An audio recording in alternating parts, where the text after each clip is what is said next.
સમગ્ર વિશ્વ દ્વારા પાશ્ચાત્ય સંસ્કૃતિનું આંધળું અનુકરણ કરી ડાન્સ, ડાઇન, વાઇન, પાર્ટી પાછળ મબલક ખર્ચ કરી અને 31ની ઉજવણી કરે છે, ત્યારે વિરાણી હાઈસ્કૂલના વિદ્યાર્થીઓ છે તેણે સેવાની ઉપ અંતર્ગત 31ની અનોખી ઉજવણી કરી હતી, જેમાં વિદ્યાર્થીઓ પોતાના ઘરેથી તથા આડોશ પડોશમાંથી ગરમ પહેરવાલાયક વસ્ત્રો એકત્રિત કરી અને શાળાની અંદર અર્પણ કર્યા હતા, જેની સંખ્યા 24,000 કરતાં પણ વધુ થવા જાય છે.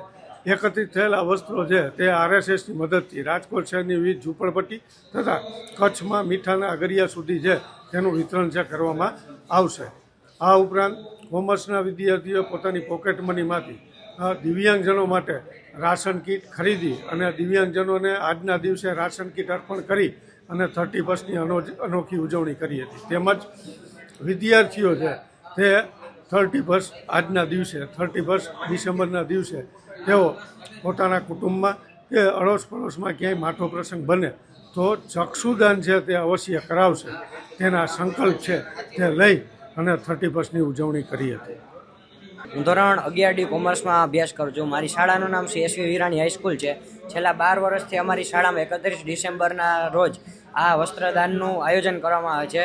અમારો એક સેવાની હૂફ અંતર્ગતનું એક આયોજન છે, જેમાં 9 થી 12ના વિદ્યાર્થી, શાળાના શિક્ષક, આચાર્ય શ્રી હરેન્દ્રસિંહ ડોડિયા પોતાના ઘરેથી અથવા આસપાસના વિસ્તારમાંથી પહેરવા લાયક વસ્ત્રો જે કે શાલ, ટી-શર્ટ, ટોપી, પેન્ટ, શર્ટ વગેરે જેવા વસ્ત્રો લાવીને રાજકોટના ગરીબ વિસ્તાર જે કે લોહાનગર, લક્ષ્મીનગર, જંગલેશ્વર જેવા ગરીબ વિસ્તારમાં, ઝૂંપડપટ્ટી વિસ્તારમાં વસ્ત્રોનું દાન કરવામાં છે. તથા આજની યુવાધન પેઢી 31 ડિસેમ્બરના દિવસે ડાઇન, વાઇનને ડાન્સ પાછળ મબલક ખર્ચ કરે છે, જ્યારે અત્યારના 9 થી 12ના અમારી શાળાના વિદ્યાર્થીઓ પોતાના પોકેટ મનીમાંથી દિવ્યાંગજનોને રાશન કીટ પણ અર્પણ કરવામાં આવી છે.